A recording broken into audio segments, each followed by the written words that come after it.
Well, hey, One Lifers, if you've been tracking with us through the summer, you know that in July we focused on the subject of prayer and Jesus' teaching on prayer. And then in August, we have been talking about the power of God because these two things travel together. And there's lots of reasons we're doing that. First of all, we're going through a study of the book of Luke. But as important as anything is the fact that I think we're really facing a cultural moment in our world that we've not seen before.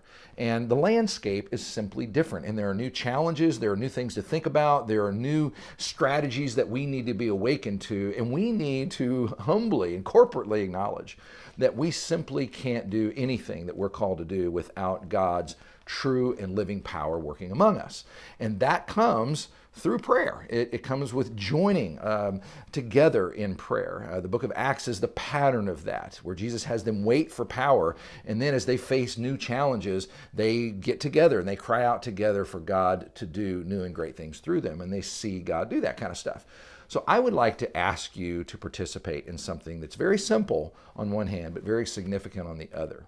On the weekend of August 28th and 29th, that's a Saturday and Sunday, we're going to open our buildings, all three campuses, to 24 hours of prayer. And what I would like to ask One Lifers to do is simply show up for an hour, commit to an hour where you will come into the building and pray. And we're going to help you with that hour. We're going to have prayer requests throughout the building. We'll have a prayer guide on our app that will help you as well. But it's really that simple.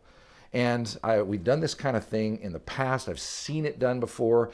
And what I know is that this has a whole lot more of a marked effect than sometimes we imagine. And so taking Jesus at his word and at his teaching, where we learned how to pray, we're going to apply it together.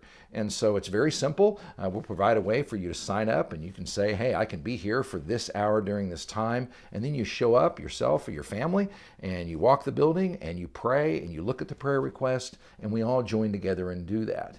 And the thing about it is we're asking everybody for an hour. I would love it if you could give just 10 minutes. Hour is the challenge, but if you can only do 10 minutes, that's great. But there's something about unifying around that. And inside our building, though, we will be praying for our world, for our culture, for our city, for the future, as the landscape has changed so much. So consider that. I'd really appreciate participation in it because I think it will have a marked effect on your life as well as the life of our church. Thanks a lot.